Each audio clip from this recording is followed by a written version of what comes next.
Welcome to Anything Goes. I'm your 5 Wing 4 host, Madison. And I'm your 9 Wing 1 host, Caden. Yeah, so let's just jump right in. So we have an email and a Twitter. The email is anythinggoes@gmail.com, and the Twitter is just @anythinggoes. Please tweet at us or email us if you have any questions or any replies to the questions that we answer. But yeah, we're also on other platforms. So if you are having trouble or want to check us out on a different platform, feel free. Those are all listed on our website. Also, our show notes are in full on our website, and they're mostly there on the YouTube channel. The only thing that's missing is any pictures that we add. Some disclaimers. We are not safe for work. We talk about sex and stuff a lot, and we curse. So maybe listen with headphones. Yep. We are also very gay. So I'm technically straight now. That's true. You're technically straight. We're all LGBT. And we are not professional Enneagram people. We're just Enneagram enthusiasts. We haven't taken any professional classes or anything like that. We've just read a bunch of books and listened to podcasts and have studied and researched this a lot. So this week's episode... Isn't 5 expert with us? This week's episode is on 5s, which is my type, and so that leaves me with my last disclaimer, and we're going to discuss this a little bit more later. But I'm a 5-wing-4 sexual social, and so I'm the counter type and one of the most outgoing, most outspoken, most involved with their emotions of the 5s. And so if you're a 5 and your experience is a little different than mine, cool, I completely get it. This might not have a lot of info for you, but for other 5-wing-4s, especially 5-wing-4 sexual socials, is probably one of the episodes you've been looking for. Especially since I was on and I was looking at some podcasts, and I listened to this one, and this girl brought on a 5-wing-4. And up until that point, I had pretty much been questioning whether or not I was a 4 or a 5. And then I listened to her, and I was like, nope, that's it. The 5-wing-4 sexual social is nailed, spot on. Like, that's me. Yep. So, but, sort of for explaining to the listeners, when you say counter type, you mean a subtype within the 5s that maybe doesn't look like a 5? Yes. So, she went into a deeper explanation, and so I'll recount it. So, a brief explanation of the instinct variants is that there's sexual, social, and self-preservation. And one is the strongest for you and is probably a little overdeveloped, and one is underdeveloped, meaning you don't use it very much, and one is either in the middle to a little overdeveloped, right? And so you stack those. So for instance, I'm a sexual social, which means my sexual is overdeveloped and my social is either right in the middle or to a little overdeveloped. And I have basically no self-preservation skills. And now, so this is different. This instinct stuff is different than wings, right? Yes, very different than wings, but it can affect how your wing plays out, especially. So the way she described it is it boils down to sexual people are more focused on one-on-one deep connections. Social people are more focused on their group connections, group dynamics, and how they fit into the world. And self-preservation people are more focused on their needs and themselves. So it's self-focus or self-focus, one-on-one focused, or group focus. Mm-hmm. So a 5 in general is supposed to be self-focused. They are internalized, they go into their head and stuff like that. So self-pres kind of fits that. Whereas sexual and social, wanting to be a part of the group, wanting to be very close to one person, is different, and it's counterintuitive to your natural state as a 5. And so it looks different than what other 5s would look like. Another example would be self-pres 2. So 2s, they're very people-oriented, they're very other people's needs-oriented. But when you get, and they're also, their own needs, they diminish their own needs. But when you get a self-preservation 2, their needs become a primary focus for them. And so they can look different. Right. And sort of like grounding, though, what we're talking about, you've got the Enneagram with its circle 9 different types. You've got your wings, which are directly correlated to that framework, right? Based on which types are closest to you, meaning which coping strategies are easiest for you to access. But this instinct stuff, when we talk about that, we're not really talking about anything on the Enneagram per se, right? You just have these 3 categories of ways that you're interacting with the world that overlap with your type, right? Yeah, it's more about how your type will present and connect to the world and themselves, versus like what the internal dialogue is.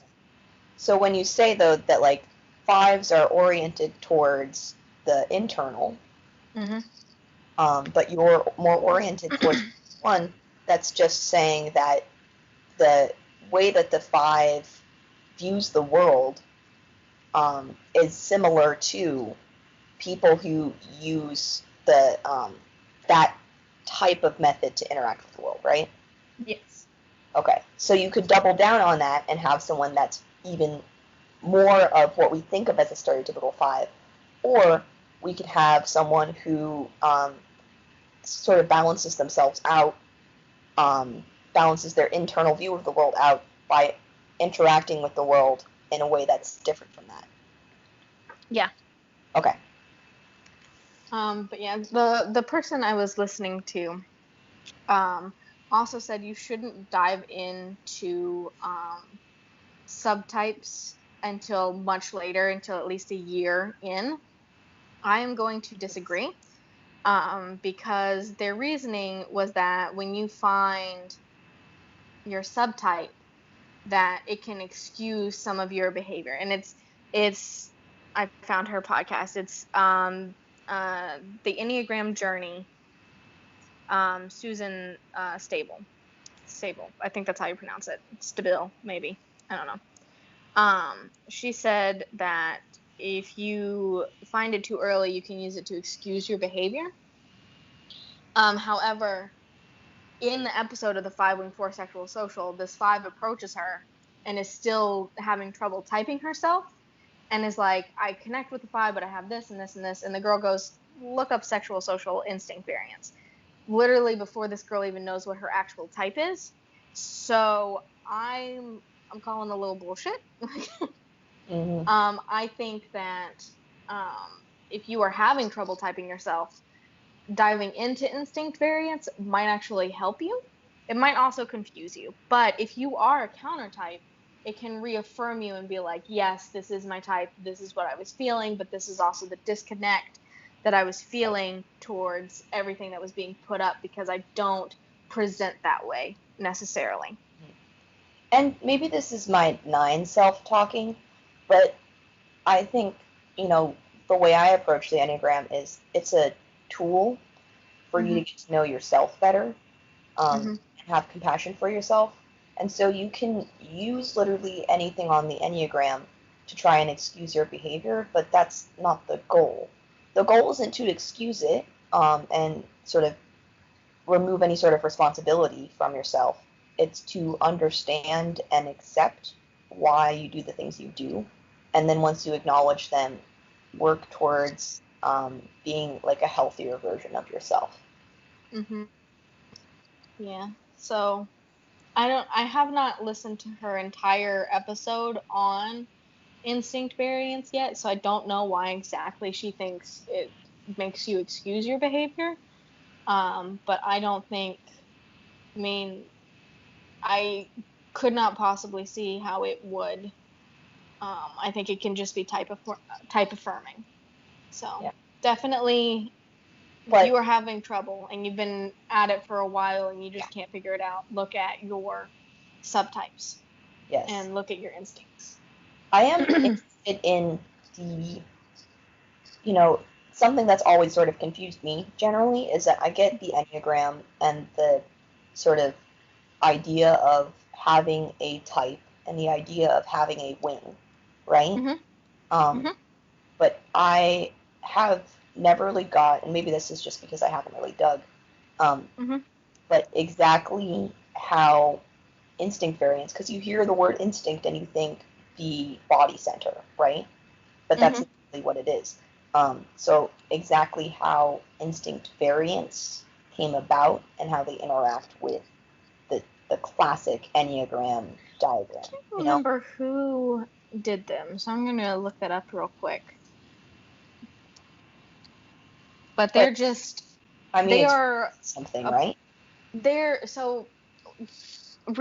been reading Christoper Huertz's The Sacred Enneagram, and he goes into a bunch of other people's theories into it. And so the thing is, there are several different Enneagram theories.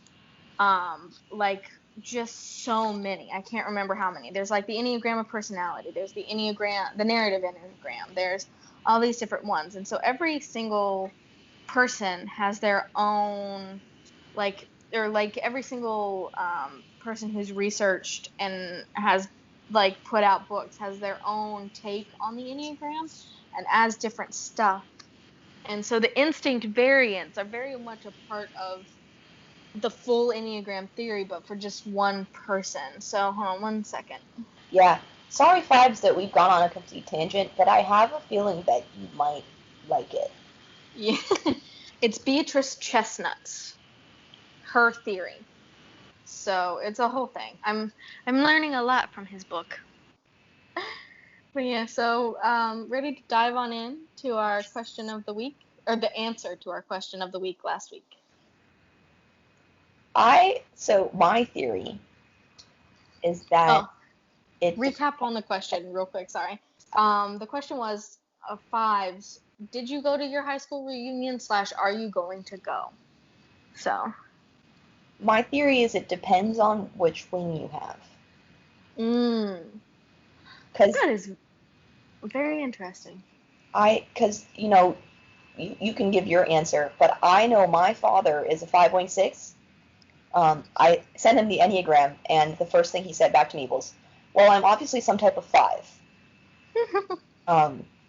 So he's a 5. He's definitely got a 6-wing. And I am 100% certain, I did not ask him, but I'm 100% certain that he did not go to his high school reunion. Or nor has he gone to any other reunion, not even his college reunion, He's not interested in that. I am going to go to my high school reunion. I've already reserved my spot. I'm going to go back. I'm probably going to be miserable. I'm not going to lie. But there is a sick part of me that does want to know and is going to go and see. And yeah. And I think what it is the 6-wing knows they're going to be miserable and is unwilling to take that risk. Whereas my 4-wing... You're like, it's okay, I'm already miserable. There's less of a, less of a downfall to getting that information. Yeah. The risk versus reward, the reward is higher than the risk for me, whereas the risk would be much higher for the 6. Yeah. He would... I don't think he cares enough about getting the information to really put himself out there like that. Okay. If you could look people up online, It's true. And I do people research on occasion. Okay, 5 basics. Yeah, so we already had an intro episode, and we went over a lot of the key basics of a 5, but we're just going to recap those real quick. So then names. All the ones you have up here are also ones that I've seen. They're the standard ones. But I hope that we renamed the 5 Spock. I'm down. The other names that we have are the Investigator, the Observer, the Iconoclast for the 5-wing-4, and the Problem Solver for the 5-wing-6. But those are all going out the window now. It's just a Spock. It's just... Congratulations, guys. I vote that you and I write an Enneagram book, and when we do, we just keep only our names. Yes. Everyone else becomes a different name. Yeah. And everyone's gonna be so confused. Yep. It'll be fine. Yep. Yeah, I gotta finish writing my research stuff first. Yeah, that's okay. I'm a long way off from writing a book yet. I have too much to do. It. I should just do it, but like I have to master this. I don't know enough. I'm not confident or capable. No. I mean, but the thing is, though, I really am not a professional. Like, I should go and at least take Enneagram classes, and I should research at least a little bit. You're doing research. You're reading other people's books. That's research. True, but like I don't know. I would like to have interviews with people. I'm trained interviewing. Okay. Hit me up. Okay. We'll do it. We'll do it together. That'll be part of our book. It's the one thing I took away from my undergraduate career. Interviewing and Japanese language ability. That's two things. I obviously didn't take any math classes. But fives. Fives. Our basic fear and desire. So our basic fear is of being useless, helpless, or incapable. And our basic desire is to be capable and competent. So I have a little question in the show notes underneath this. But so I read that fives want to learn constantly, right? That's sort of the desire to become competent. You're trying to learn skills, right? Mm-hmm. Skills, information, it just depends. But what does that learning look like to a five or to you? I mean, honestly, this is something that differs from 5 to 5, I would assume. And I think it depends on what the interest is and why you get that interest. So, for instance, there are different reasons we want to learn. So, like, learning to connect with someone. For instance, I had really no interest in softball at all.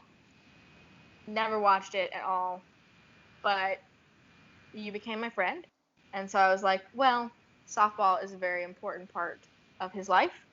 So I should learn a little bit about it. And so I started reading about it. I started looking at your like stats that you guys post online, stuff like that.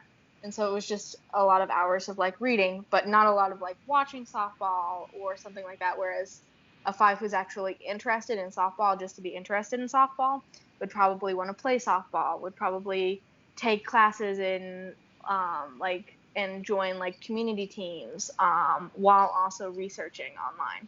So it depends on what the reason the 5 wants to learn it. Are they learning it for themselves? Are they learning it for others? Are they learning it to propel themselves in their career? That kind of thing. The Enneagram, something that I want to learn for myself. I do want to take those classes. I do want to go out. I want to interview people. And I want to like put myself out there a little bit more. It's kind of what we talked about with the risk and reward, like your dad not wanting to go to his high school reunion. I get very like socially drained, but I'm willing to go out and put myself out there to have interviews with people and to talk to people and get my social battery drained, because in the end I will have the information that I want. So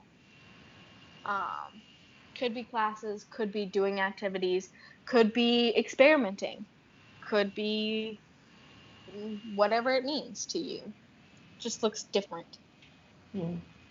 I just had the realization that it's possible that my father is not actually interested in softball. It's just a good dad invested in me. I mean, did he like softball before you started playing it? He liked baseball. I feel like it's not similar. Too hard to take that jump. He also I was a chess nerd as a kid. Mm-hmm. So I had a chess club phase, and he got really into that too. And I always just kind of assumed that he was like already kind of interested in this stuff, and maybe that's true. But it just like occurred to me that it there's the potential that he wasn't ever actually that interested in it. He just found things in it to be interested in because he wanted to spend time with me. Mm-hmm. And that's definitely how I'm going to be as a parent. Yeah. If you're interested in this one thing, here's 1,000 books. We're gonna go to this event for it. We're gonna, After every game, the decompressing, talking through the plays, like, what are you thinking here? Like, oh, let's look at the strategy or. Mhm.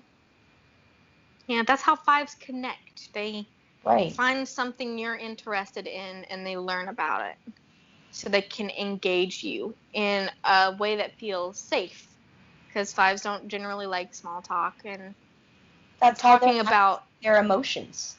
Yeah, and talking about stuff that you're interested in is less safe until you're later on into like a more developed relationship or friendship. But engaging someone in what they like is safer because say I have an interest and I go to you and I'm like, look at this interest, and you're like, that's stupid, then I'm crushed. But if you have an interest and I go to you and engage you with that, there's no chance you're not going to be like, oh, that's stupid, because it's your interest. You're going to definitely invest the time. So it's just a safer way to engage with people. Because you don't want to have to feel things. Yeah, exactly. Okay. So in integration and disintegration. So fives go to 8 in growth and 7 in stress. And so, you I have a bunch of notes in here, and this is just I grabbed some stuff from the Enneagram Institute website and a few of my books and stuff. But the website says that they're like visionary pioneers, and I got really intrigued. This was sort of my epiphany that I told you about earlier about the control aspect of the 8. Oh, yeah. Like, the reason that fives, their big hang-up, which we'll talk about later, is hoarding. The reason that it's hoarding is because they're afraid of the lack of control, right? And so I think going to 8 in growth, the 8s have settled into the idea that they are already in control, and so they don't need, they've gotten control of themselves, and so they don't act it out on the environment, right? Yeah. That 8s act out and try to control things is because they feel like they're not in control of their situation. And I think that, like, the reason that you can see 5s going to 8 is that once you get rid of that need for control or accept the idea that you already have control over yourself, you don't need to constantly be filling that void with information and, like, avarice stuff, right? That was my epiphany. Okay. I also have a quote about the 7, that they have problems with eccentricity, nihilism, and isolation. Yeah. And that strikes me as a 7 thing. Yes. It definitely is the, well, I don't know enough about 7s to get the isolation. Is isolation a 7 thing, or is it a 7 going to 5 thing? No, because even if 7s are around people, they're isolating themselves, kind of, you know? And we can get more into this, like, the 7 stuff. But my main takeaway from that is, like, the stereotypical 7 goes out and parties, says, or, like, they do stuff that's interesting to them, but they're always constantly shifting to the next thing. They're not focusing on other people. It's isolating because you're only focusing on yourself. Right? Okay. But then I have another thing that, like, the intriguing part about that in, like, disintegration line is that I think it's actually 5s trying to grow a lot of the times, right? You're realizing that, hey, I'm really trapped in myself and it's unhealthy for me. I want to go out and experience life instead of just observing it. But the problem, I disagree. You disagree? Entirely. Entirely? Okay. But yeah, it doesn't, when I disintegrate to 7, it does not feel like growth at all. It feels like there's too much and I need to run away from it. Instead of embracing it, instead of fixing it, I need to run away. And it's a 5 instead of going to like 8 and grabbing control and sorting things out. It's saying, instead of looking at this problem, solving it, and going through it, I'm going to run away from it. So, for instance, my sophomore year was really stressful, or no, not sophomore, my junior year, incredibly stressful. Had a lot of family stuff going on, had a lot of self stuff going on, because that was the year that I finally figured out that I was bisexual and wanting to come out of the closet and everything like that. And I didn't want to be here anymore. I didn't want to deal with it. I didn't want to go through with it. So I decided to nope off to Japan and just be like, I'm going to be here and be away from everything, and maybe it'll all go away. And I'll just have some fun. And if I have some fun, it'll all go away and it won't be here when I got back. And I was wrong. So when 5s go to 7, they're stepping out of themselves, but they're not stepping out of themselves because they've like realized that that's the way forward. They're stepping out of themselves because they're afraid. Yes, it's okay, which is why that's the disintegration point versus you're in your head still. You're going to fear. Versus whereas with 8, you get into your body and you start dealing with shit and you start taking control. Right. And through 8 going to 2 and reaching your emotions. Yes. Okay. So it's 100% an opposite of that. Because like I literally I used it as a way to come out to my parents. Like going to Japan, I used it as a way to come out to my parents and then literally not have to deal with it. Because basically what happened is the night before I was supposed to get on my plane, I was like, hey, by the way, I'm bi. And then next morning I got on a plane and left. So, I missed it. You cut out a little bit. I said, such a 9 move. I'm so proud of you. But yeah, it was like, I'm not going to deal with this. I'm going to go to 7. I'm going to run away. I literally ran halfway around the world. And then was just like, you know what? I'm going to go on a 4-month-long vacation, which it was a vacation for me, even though it was studying, because I was studying literally only stuff that I had like a vague interest in and like had wanted to like dive into, but like never had the time to. And so it was like, even all of my classes were just a huge vacation because I was incredibly interested in all of them, not for a functionality point of view, but just this is a vague interest. Like Monsters, Ghosts, and the Making of Modern Japan, that class where we just watched scary Japanese movies and kind of discussed them and discussed the Japanese culture around them. It's probably never going to come up and never be useful in my everyday life. But I still wanted to know about it, so. Is that okay? But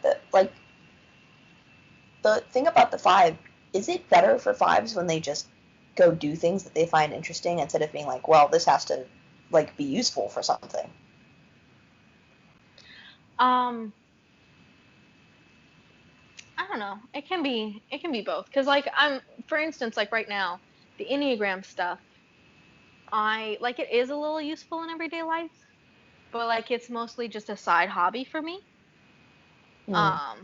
So like at the time, I was still pursuing some of my side hobbies and side interests. Like I'm never not pursuing those, but when I noped off to Japan, it was entirely just side interests, side things, nothing productive, or nothing that I would view as productive. It was just fun. Okay. And I feel like with the 8, like integrating to 8, you're not completely just focusing on what is productive. You're just kind of maximizing your time to go and do more fun stuff, but also get your other shit done too. You had another question in the notes. Let me see. What was it?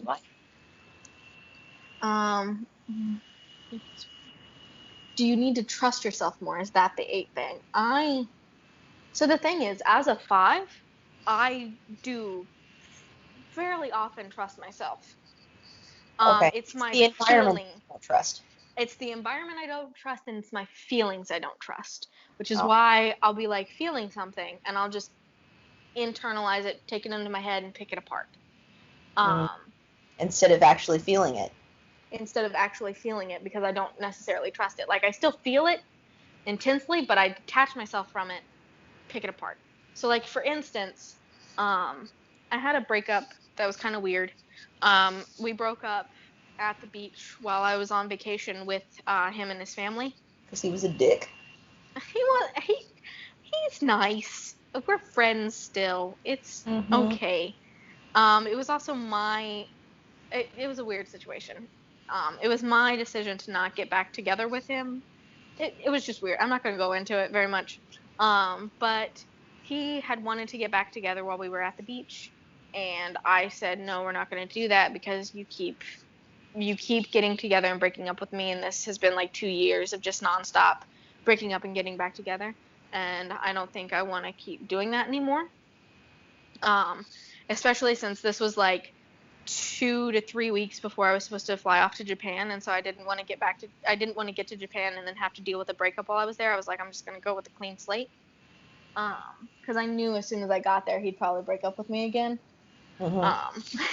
So the next day, he came up to me and he was like, I had a dream where we were together and it was stressing me out because I was having to like schedule times to talk to you while you were in Japan, and we ended up breaking up in my dream again. And so he was like, so you were right. But in my head, I heard like, I forget how he said it, but basically it was like, finding time to talk to you would be stressful and not worth it. And I was like, whew, and that hurt my feelings like a lot.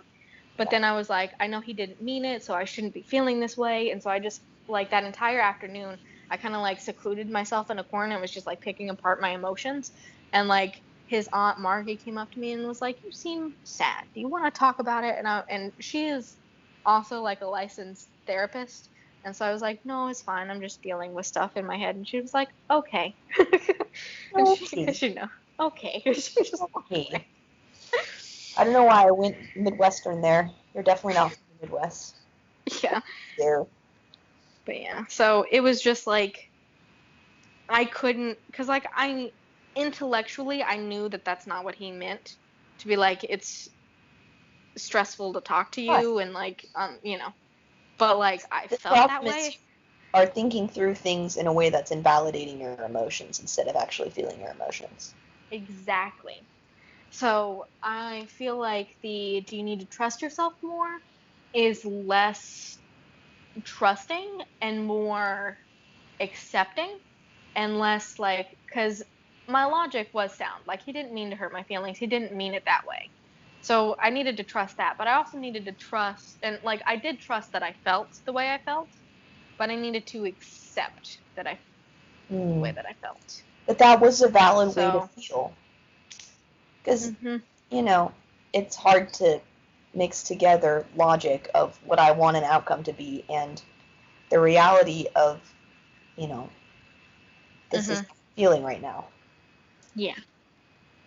So, but yeah, and also, like, I don't know, at some point, like, I pick apart the emotions so much that they become so separated and, like, abstract. Eventually, abstract.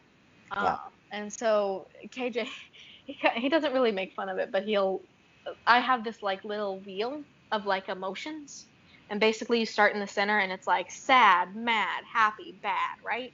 And then you go at the next level, and it's, like, sad, I can't remember, but like it's got like 3 different versions of sad, and then you're like, okay, this one feels more right, and so you go there, and then like it branches to a little bit more until you get to the outer edge where it's like got very distinct emotions like disappointed, exacerbated, infuriated, stuff like that.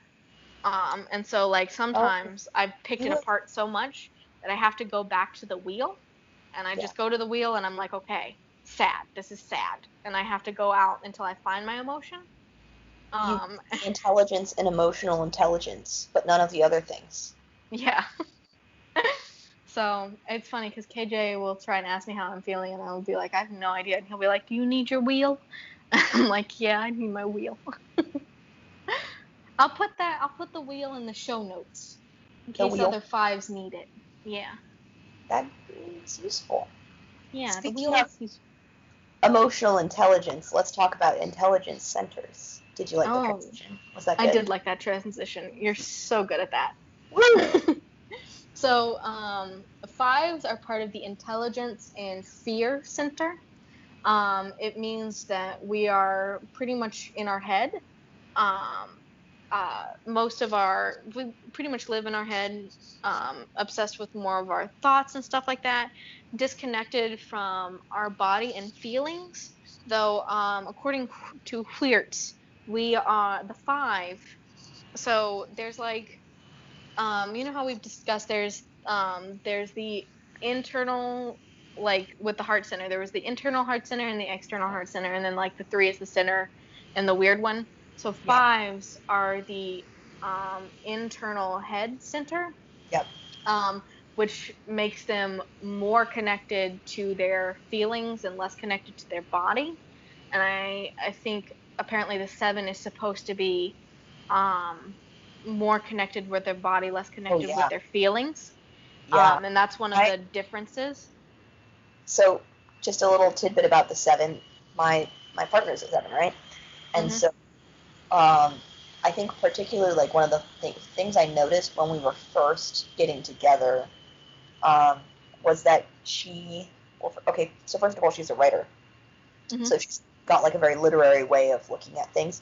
But I will ask her about stuff like, oh, what was it like growing up, going to your grandparents' house? And she can close her eyes and physically go back there and like feel all of the things and narrate it as if it's happening to her in that moment. Like it's the way that the sensation of everyday life is connected to like the body and to experience is mind-boggling.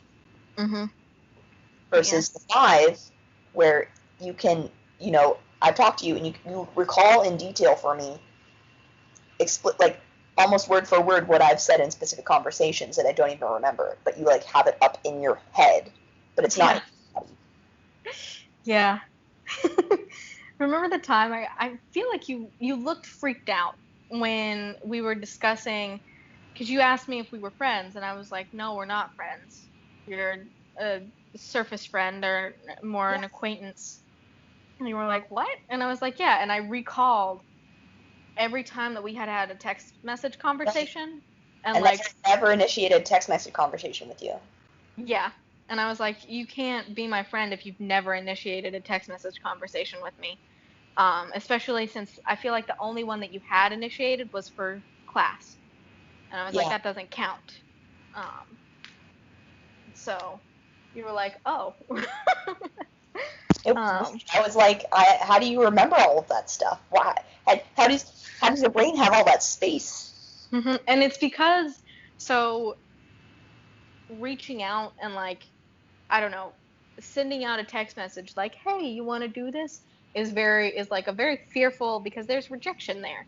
And I did get rejected once, and I was like, okay, never doing that again.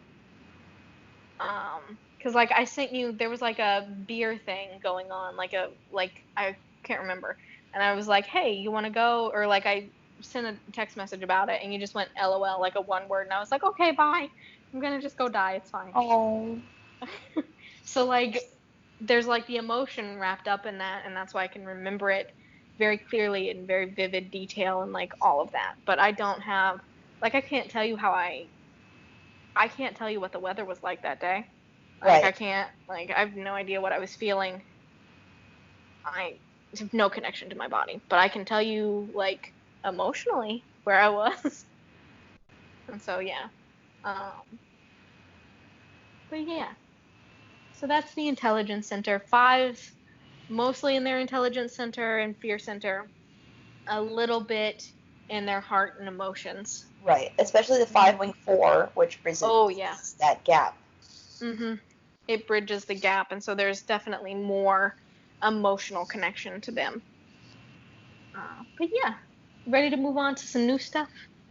The passions and the virtues. God, that recap took like an hour. I apologize. It's fine. They should know. You've been forewarned. But yeah, okay. So moving on to the passions and the virtues.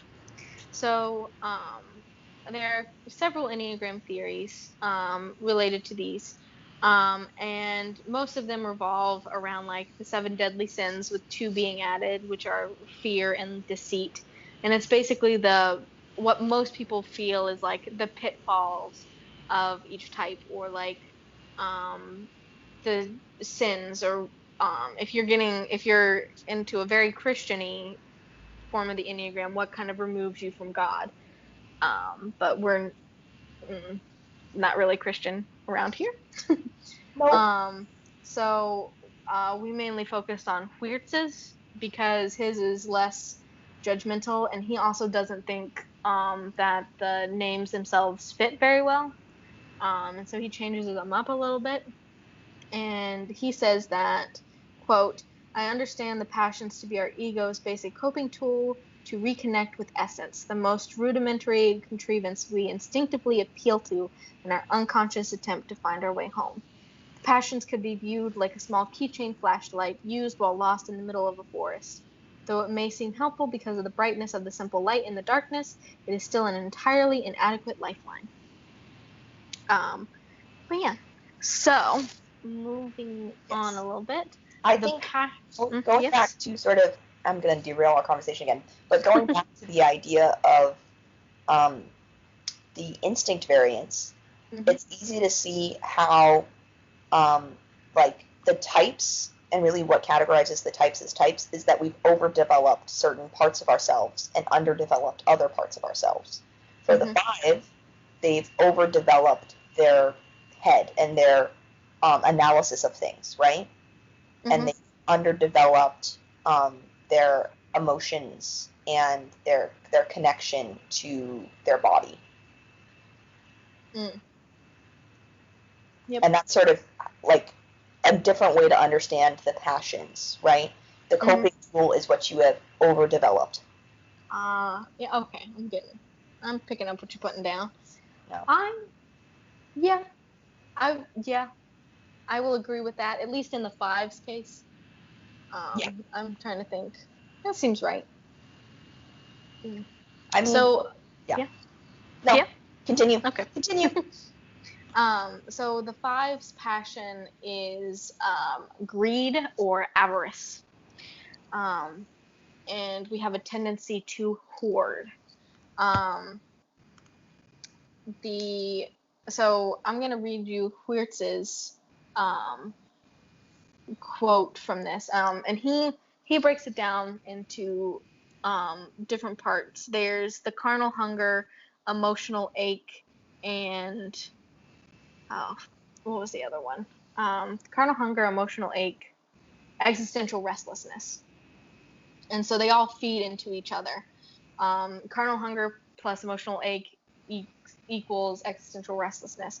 Existential restlessness plus carnal hunger equals emotional ache. And they kind of circle and feed into each other. So a 5's carnal hunger is to acquire. Their emotional ache is sequestering, and their existential restlessness is avidity. And that's what he says that our passion is, avidity. And now I'm going to discuss this a little bit more because I feel like he touched it, but I don't think he hit it home. I feel like he's there, but he's not, I don't know, he hasn't put enough into it yet. So his summation of type 5's passion is the rapacious need to acquire, analysis, the correct questions, time and space for research, or a theoretical framework for understanding is a substitute for physical hunger felt in the bodies of 5's. Having repressed their body center, the experience of acquisition seems to get closer to what is typically meant by the traditional passion, avarice.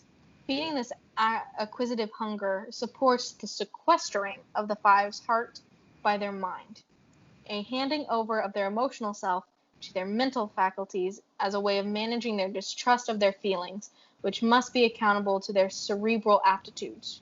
Once their hearts are sequestered, the self-isolating tendency of the five is given over to voracious avidity, their eagerness to consume and connect all things.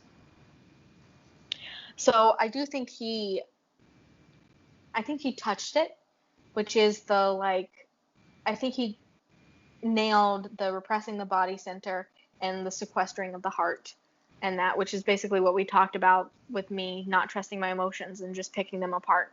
But I don't think he touched on the distrust of the outside world, and I have a quote about that from Helen Palmer's Enneagram book. Okay. And in her section on fives, she says, English, they live in an atmosphere of scarcity, preferring independence to satisfaction. Mm-hmm. Wary that their own desires might cause them to become attached to others. Right? Yeah. So my other sort of epiphany for here is that fives being internal are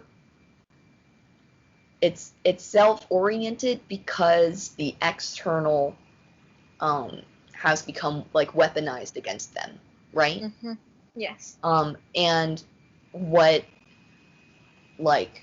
the reality of what that is, though, is a lot of that scarcity has been self-constructed. The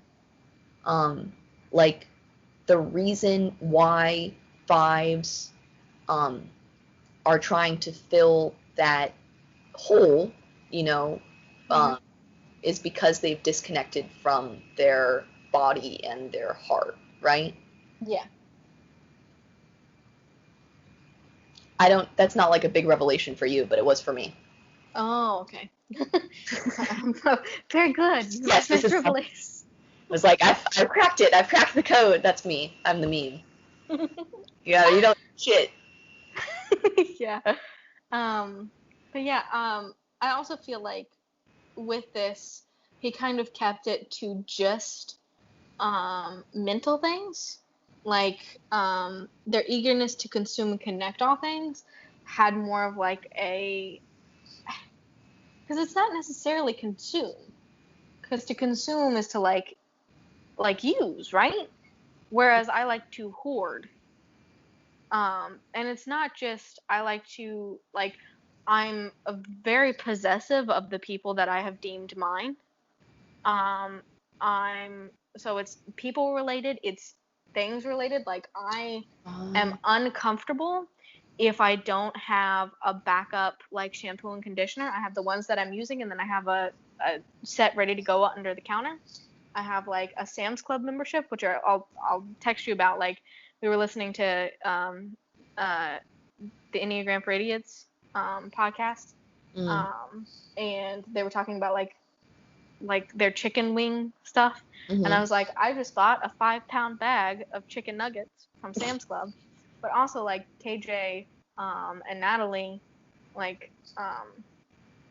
don't know, they kind of poked fun a little bit at me because we were running out of paper towels, and by running out of, we had 5 rolls, which I knew would not be enough to last all of us through moving out. And so I went and I got the Sam's Club big package of them, because the bulk package. Yeah. And so I bought a bunch of paper towels, and they're we don't need that many, and I'm yes we do, because we're gonna run out, and then we have enough to restock. And right. So there's just a huge thing of paper towels up in the cabinet, and it makes me feel safe. And it's not about the information of it, it's about things too. Yeah. Something that you said was really interesting to me, the idea of consumption versus hoarding. And I think the fundamental difference there is that consumption implies that you're taking it into yourself and making it a part of you. Mm-hmm. But you're actually remaining separate even with the things that you will hoard. Mm-hmm. Like, it doesn't change you at all. Yeah. Okay. So it's definitely a lot more of a, I need to have things in order to feel safe, in order to feel secure. I need to have a certain amount of people. I need to have a certain amount of things in order to keep my life comfortable. I need to have a certain amount of information. What would happen then, still in this consumption hoarding sort of dynamic, if instead of hoarding you did consume? Is if you let all of that stuff change you, if you took it into yourself, you know? I don't even know how that would look. Like, trying to imagine that. Like, I think they're honestly kind of completely separate, because I wouldn't need, like, if I were just getting stuff to, like, consume it, so, like, say things, I wouldn't need the backups under the counter. I would buy something because, oh, that's pretty, I want to use it. And so I'd get it and then, like, immediately use it. And so there wouldn't be as much hoarding. You know what I mean? Fuck. This is why 7s integrate to 5, though. Oh, because 7s will get the shit and just use it right away. They're actually consuming what they take. That's the whole point of it. But they realize they don't need to consume it to get it. Ah, okay. Very interesting. Oh my gosh. Oh, and that would be why I disintegrate. And that's why 7 too. That's what happens. Because I start. Yeah. When you consume, you go to 7. Uh-huh. That's why that's why he says it, though, because he's looking at unhealthy. Oh, he's looking at the unhealthiness. You are like an average getting healthy to healthy levels, right? So yeah, you're getting that detachment. Mm-hmm.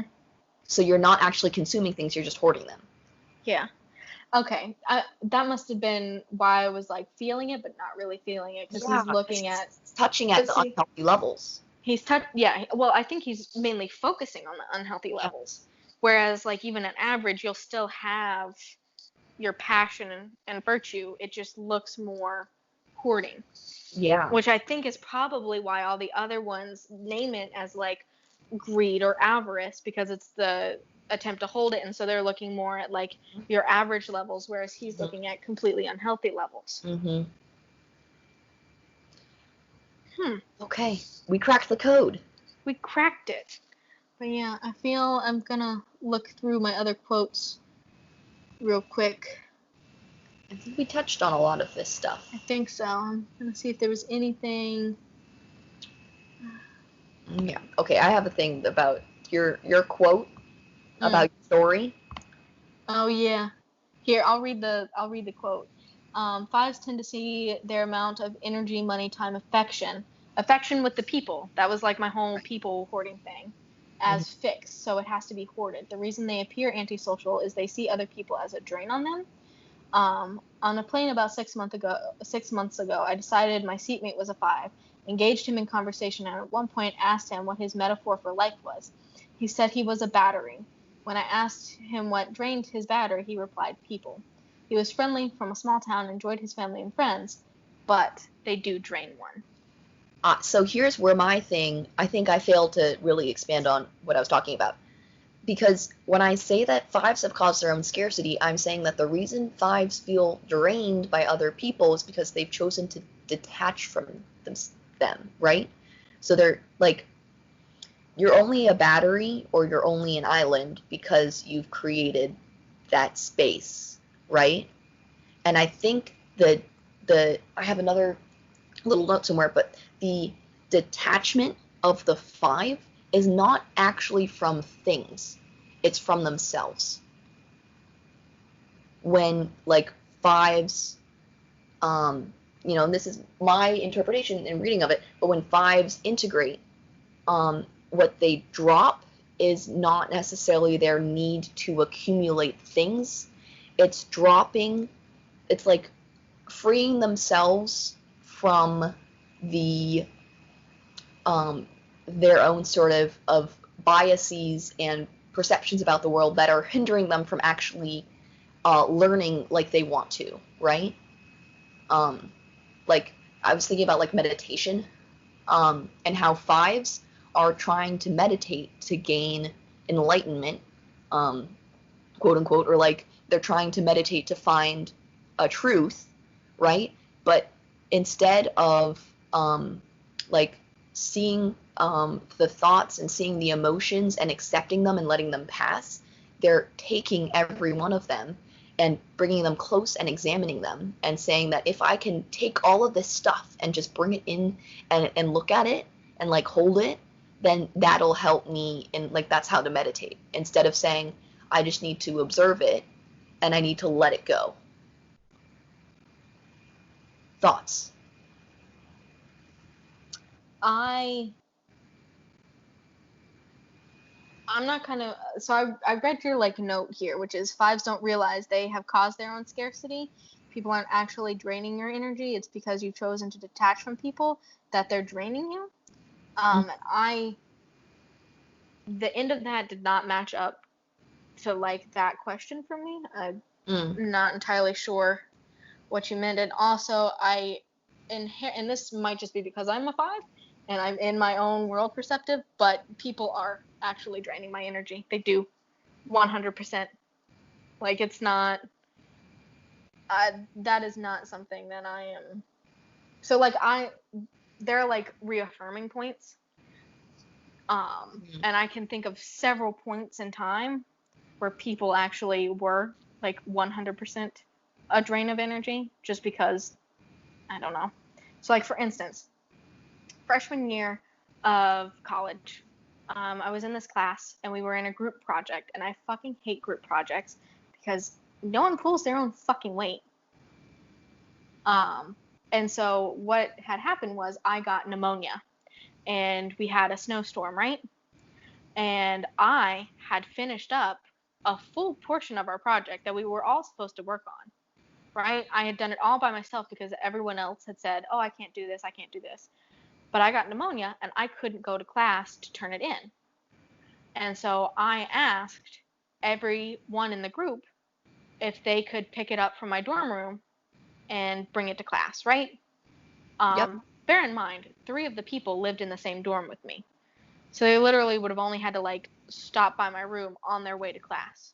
But because there was a snowstorm and they didn't want to go out, they all refused, and we were going to lose like I asked the teacher, and she said because it was a group project and any one of them could turn it in, we would lose like, it was something like 20% of our grade if we didn't turn it in. And so I then had to walk in the snow with pneumonia that gave me lung scarring 1 mile to our classroom building to turn in the paper because not one of them wanted to simply go out in the snow. People are inherently selfish and draining. It's just what they are. That's why I don't like to depend on them. You can't depend on people. You just can't. It's not a thing that's possible. If you find the right people. I mean, I guess. You depend on KJ? No. Why not? I don't know. It's actually a point of contention. Because he's a 2. And so he wants to feel needed. And I'm like, but I will never need another human being ever. And I think that's, it's not that you have to find, it's not that all people aren't draining. It's the idea that people that like, because you've created, like, yes, people can be draining, but that should be reserved for like people, like draining people, you know? And like there are ways that you can, I don't know if I'm explaining this very well. My idea is that like the fact that all people are draining is an inherently 5 thing, and it's something that they've created for themselves because they're not willing to depend on others. Maybe. That could be true. And just know that anytime that I do depend on someone, I'm generally let down. I have zero expectations, and yet I am continually disappointed. That's how I feel about people. I don't know. It's rough. It just sounds really exhausting. It is. It sounds like, I don't know. Maybe this is me in my 9 self being like, but I depend on people and I end up fine from it, Mm-hmm. Doesn't mean that it's 5s, but I'm saying maybe that's how 5s get to relax, is they find a person they can depend on. Maybe. Okay. Hello. All right. So moving on to the virtues. Mm-hmm. All right. So the virtue of the 5 is detachment. Granted, okay. So there were some conflicting ones on this. So detachment was one of them. Generosity was one of them, and a random one, listed it as knowledge. That was like, most of them were either detachment or generosity. Just the one that I found was knowledge. Why? So weird. Yeah. What? What's weird? Just so weird. Yeah. But yeah. So, the detachment, is, basically you. I feel like with the detachment and the generosity, they mean the exact same thing, because they were basically saying. Basically, what it amounts to is I can detach from my need to hoard and be like, I don't actually need all of these things. The world is not scarce. If I don't have a backup ready of my shampoo, I will still be fine. I can go out and get it later. That kind of thing. And so I can detach myself from needing to hoard knowledge and hoard different things. And I can start sharing knowledge, sharing things. Which is why one named it generosity and one named it detachment. Going through 8 to 2. Yeah. Basically, just I can depart my knowledge. Let me see. There was a quote here. They detach from the need to think everything through in order to protect themselves and their resources. This allows them to access the divine power of energy and good detachment. They are able to assess situations with great wisdom and a Yoda-like all-knowingness. Is Yoda a 5? Yeah, Yoda's 5. Perfect. Yeah. No, Yoda's 100% a 5. Especially, like, I feel like most of the Jedi are. Except Anakin's a 4. Anakin's a Sith. Well, not really. He goes to the dark side. Well, yeah.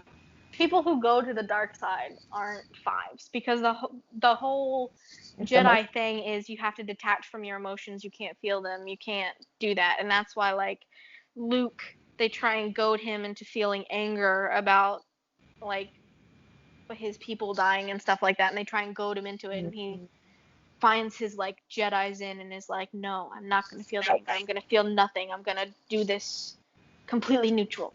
That's why Luke ran away from the world, right? Huh? Spoilers.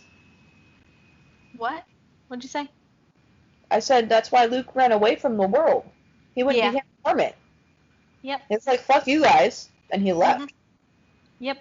But yeah, so I feel like all the Jedi are 5s. They're like, we must detach from our emotions to remain neutral and see things clearly. Because honestly, looking back, because KJ finally got me to watch most of the movies. Got me to watch the original trilogy all the way through. And then we're on the last movie of the second part of the trilogy.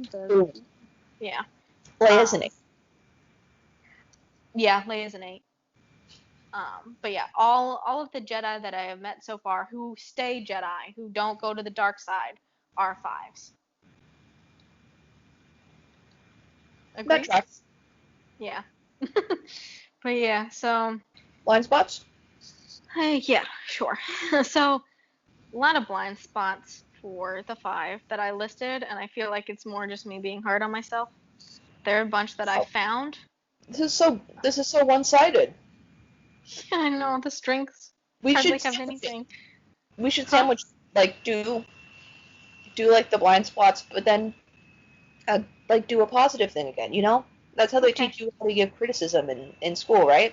You say something nice, and then you say a critique, and then you say something nice again. Okay. All right, we'll try that then. So one blind spot of the 5 is their somatic patterns. Because 5s get stuck in their head, they find it hard to bring attention back to their bodies and their emotions. And so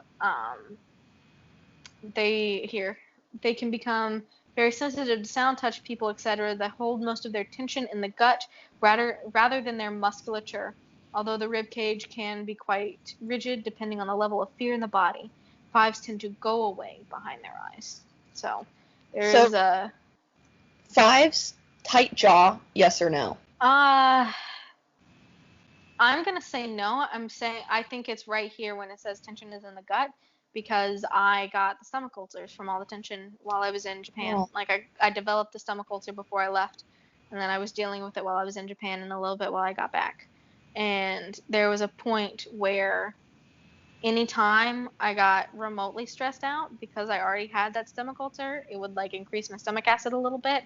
And so anytime I got mad or sad or, like, cried or anything like that, I would just immediately vomit blood. And so it was like, I can't cry right now. I can't. And it just reinforced it, because it was like, I can't cry right now, because if I cry right now, I'm going to vomit blood. And then you're even more concerned about control. Yes. So, I don't think it's much in the jaw. I don't think it's much anywhere other than really the gut. That's where I hold all my tension. Yeah, so good thing about 5s is we're perceptive. 5s offer objective, in-depth, and insightful observations of situation and information.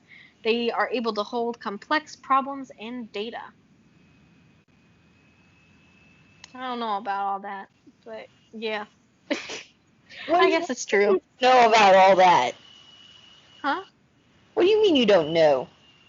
I mean, I do, but I guess it's more my fear of not being competent, where I'm like, can I hold on to complex problems and data? I don't know. But yeah, I guess I can. I mean, here's the thing, though. You're not comparing yourself to yourself. You're comparing yourself to the rest of the fucking world, which is idiots. So... True. You know, like, you're not comparing...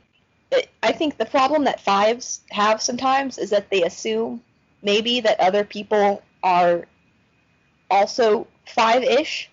We all kind of assume that other people are kind of like us. But the problem is, most people aren't you, so most people aren't doing all of these things. And that means that they're not going to be as well equipped to do what you're doing. You have, another blind spot. You want to be invisible, yet get offended when you're overlooked. You're too good at your job. You're too competent. 5s, stop being so competent. Yeah. I guess that does go along with that goes along better with the strengths of perceptiveness. Yeah. Yeah. I'll read another blind spot, because we're going to run out of positives if I don't. For a 5, the ability to detach from feelings and practice objective thinking may come at the expense of interpersonal warmth. Even when 5s feel warmth, this may not be readily apparent to others. Yeah, we're still warm, though. It's fine. Consider, because they're unsentimental sometimes, that they can approach life in a way that can put emotions aside when needed to do what needs to get done. That's that 8 strength. People are freaking out in a crisis. You already know how to detach from your emotions, and you're going to solve the problem. You right. 5s make great first responders and doctors. Probably, actually. Imagine, like, a 5 doctor would kill it, you know? Not literally. God. But, like, you know, this person is dying. you don't have time to get freaked out. You're going to go to 8 and you're going to save their life. There is a show called Nurse Jackie, and it goes into the differences between nurses and doctors. And both of my roommates are also nurses, and they've confirmed, they're like, yeah, that's what it feels like.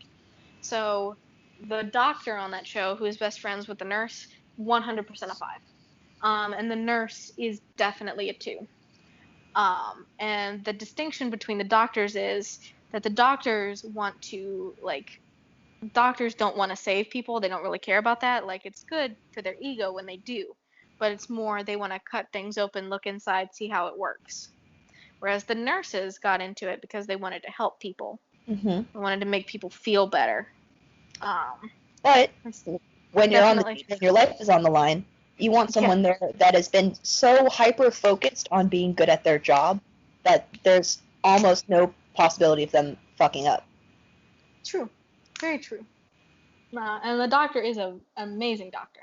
But it's a very nice dynamic, because the doctors save your life, and then they're like, I don't care, here's a nurse. And the nurse wants to make you feel better, and that's the time when you're, like, recovering. So it's a nice dynamic. Have you watched Grey's Anatomy? A little bit. Meredith Grey is a 5. She's a 5. That's what I was thinking of when you said doctors are 5s. Mm-hmm. They're either 5s or 3s. There is no in between. Is a 3. Yeah. Glad that we've established this.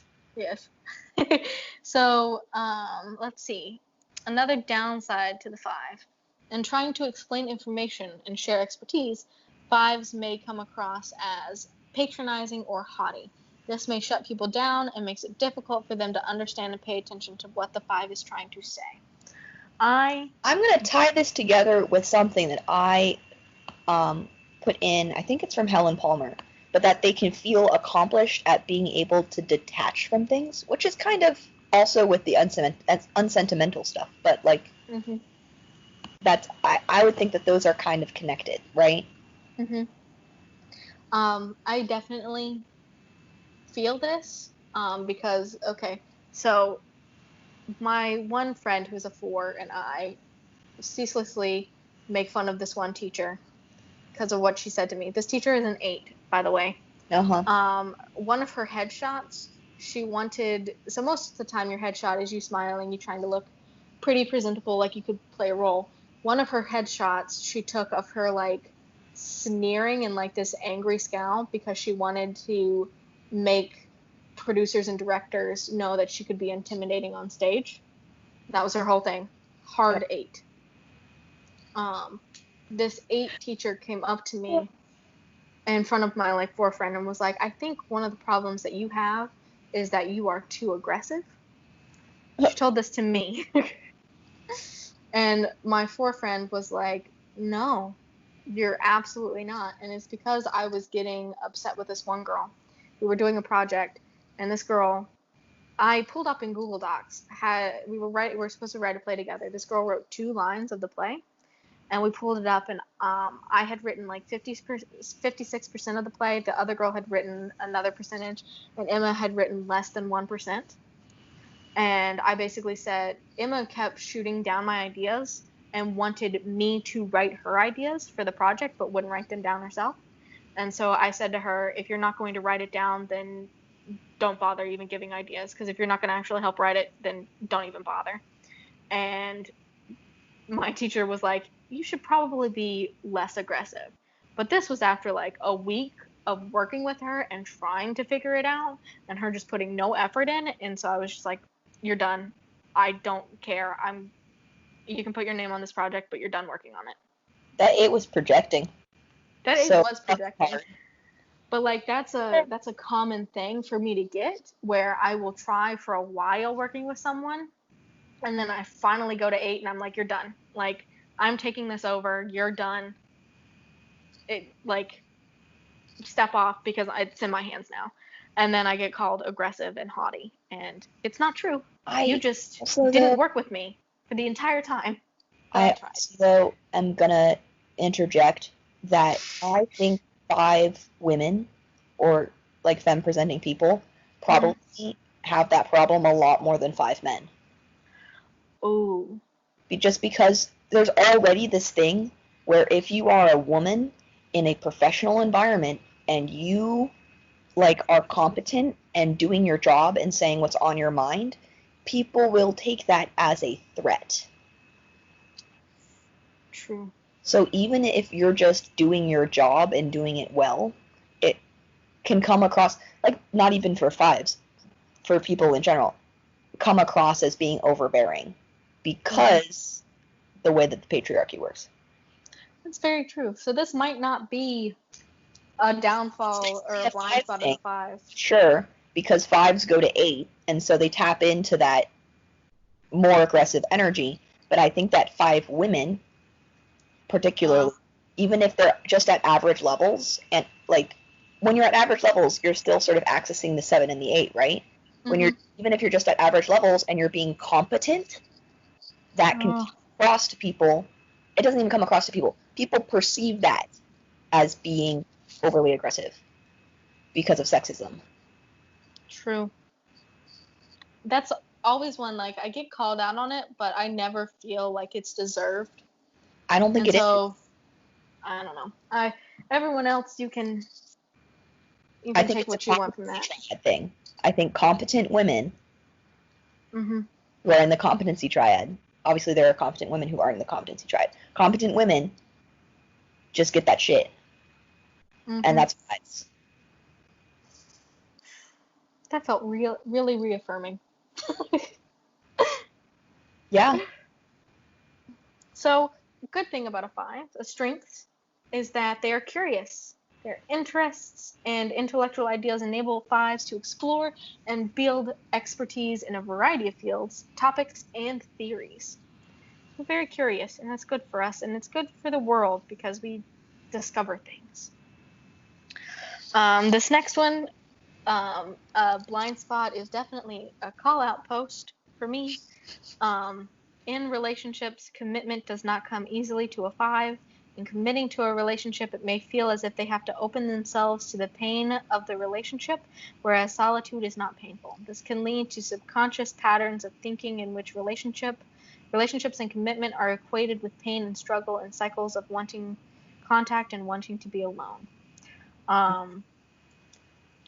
KJ is really my first real relationship, or at least, like, I don't know. I've had weird relationships like the one I mentioned earlier, and pretty much all of them were like that, with hot and cold, like on and off, on again, off again stuff. So, like, for instance, Walker and I didn't want to say his name, but we were together for like 2 years.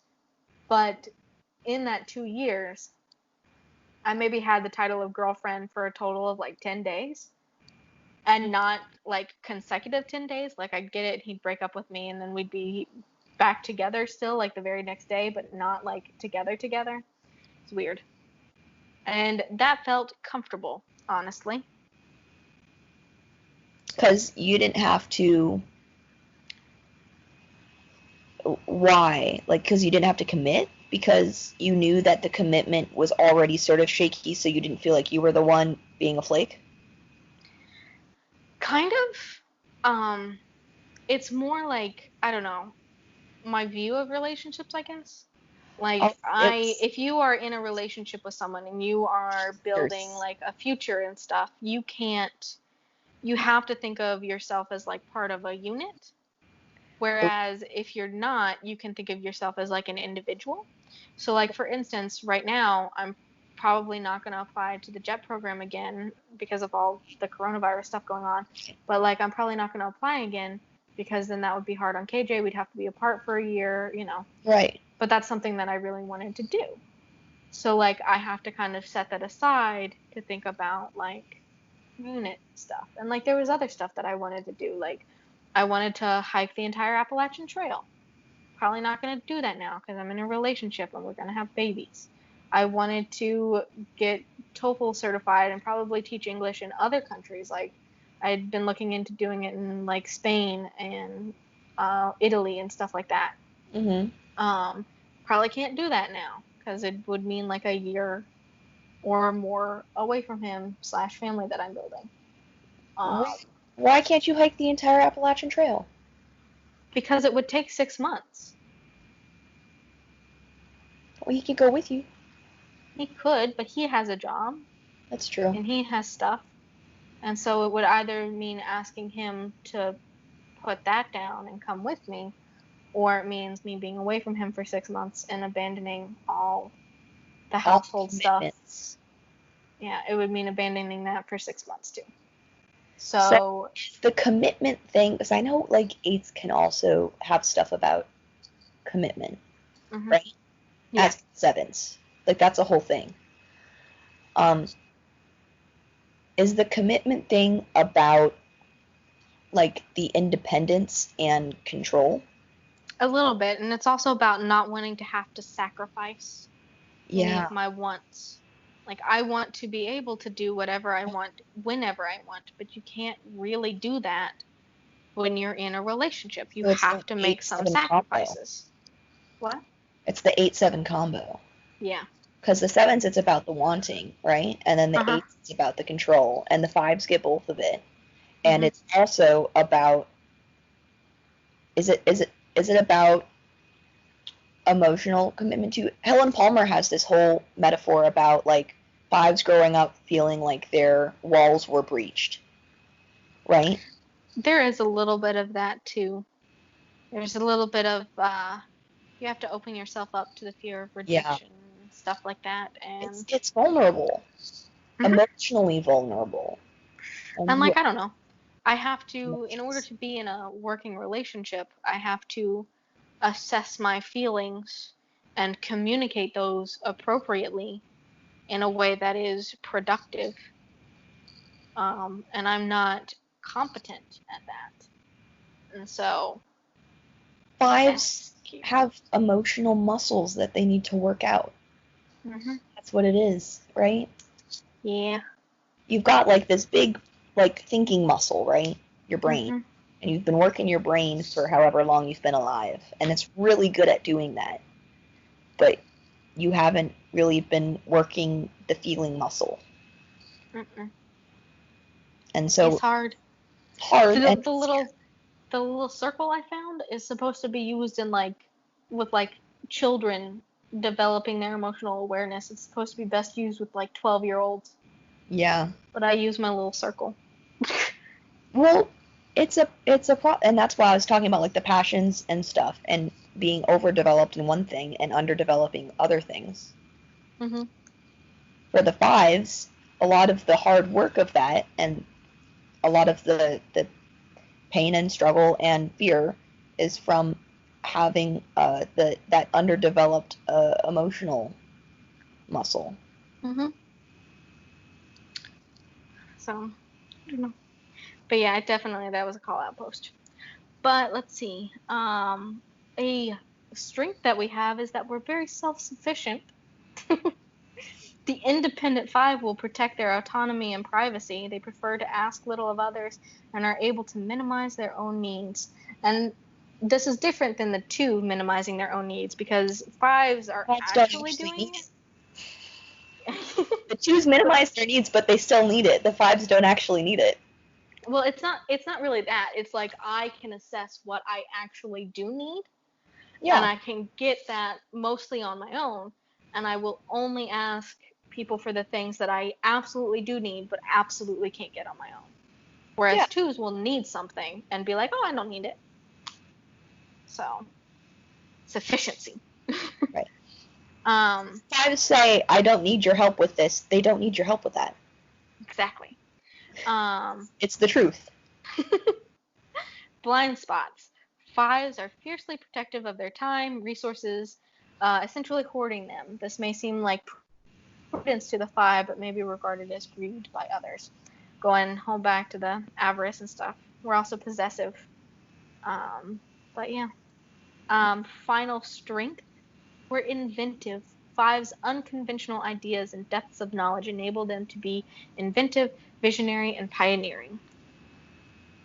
You ready to move on to fun stuff? I'd like to move on to some fun stuff. Get away from people knowing me. Let's not do that. Okay, so we've been exploring this one website that had favorite sex positions based on your Enneagram type. And we've been discussing whether they are right in their assessment or wrong in their assessment. And so for the 5, the favorite sex position that they had, they proposed was car sex. So the investigator can be somewhat mysterious. They get lost in their own thoughts and projects. The best sex move for type 5 would be a spontaneous maneuver that serves as an exciting distraction. Making out in the car before going inside is a great option. You can even make things super hot by fingering each other or reaching under one another's shirts.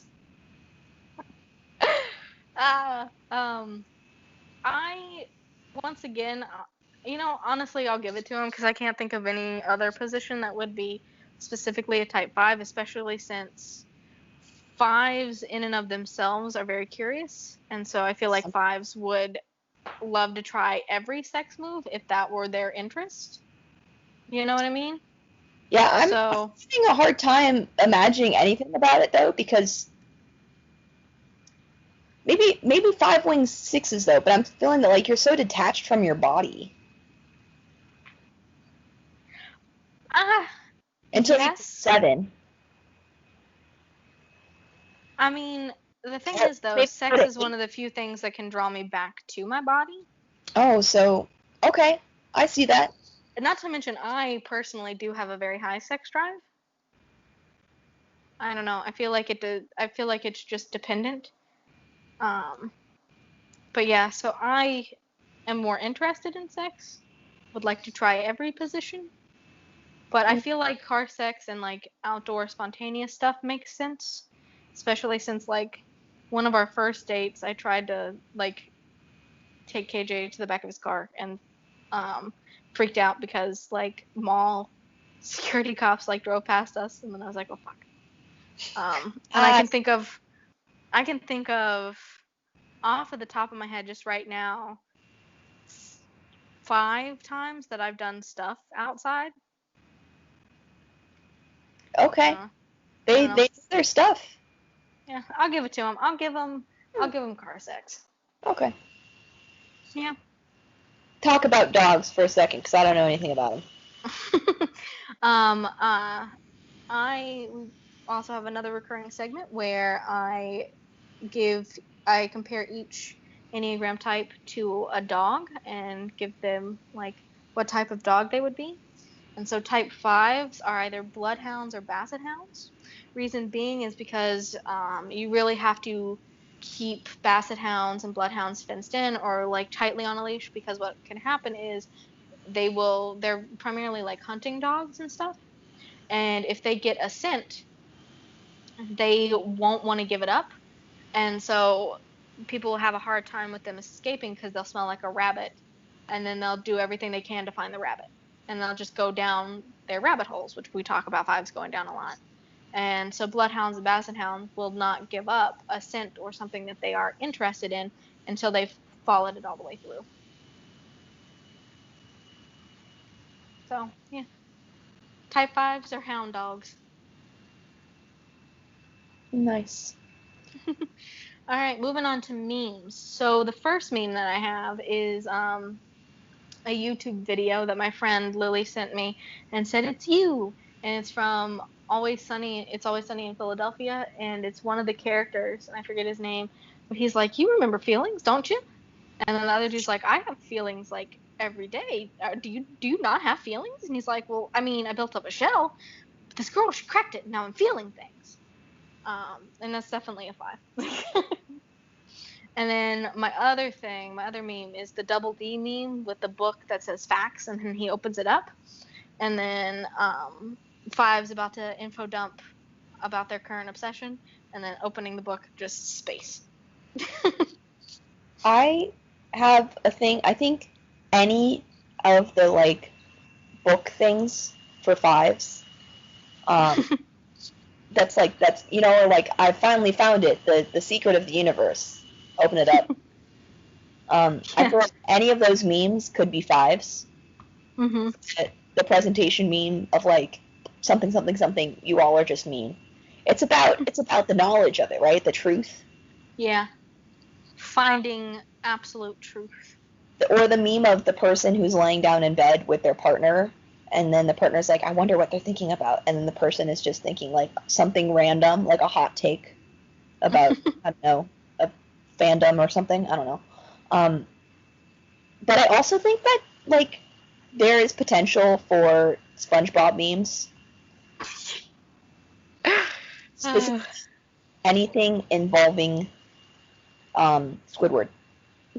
I think Squidward is a 5. I was looking at the one meme where Squidward like puts his chair down and then he picks it up and it's like he's walking away, and it's like me with most social situations, like, oh, I might enjoy this, and then nah. I think Squidward is a 5, and I think any meme involving Squidward would be a 5 meme. Yeah, Squidward's a 5. Poor Squidward. He's a 5-4 though. He's suffering. The suffering artist. Mhm. Okay, so ready to wrap up? Yep. All right. So, our question of the week, which honestly we should change it to our question of the month. Yeah. We only post once a month.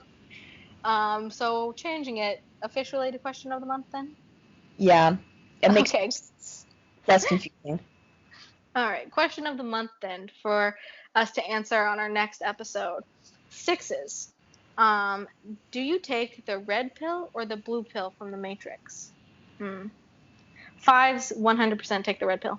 The red pill is like you see the unpleasant truth, right? Yeah. I think so. Yeah, and it's the blue pill that keeps you happy and unknowing. 5s 100% of the time take the red. 9s run away from choice. That's true. No thanks. I don't want to be here. Which one do you want me to take? So email us at anythinggoes@gmail.com or tweet at us at anythinggoes. Also, leave us a review. Yeah. We don't really have many of those. Do we have any? I think Shayla. It's still just Shayla's one. Shayla comment. 5-star. Yeah. Uh-huh. Thanks. All right. Bye.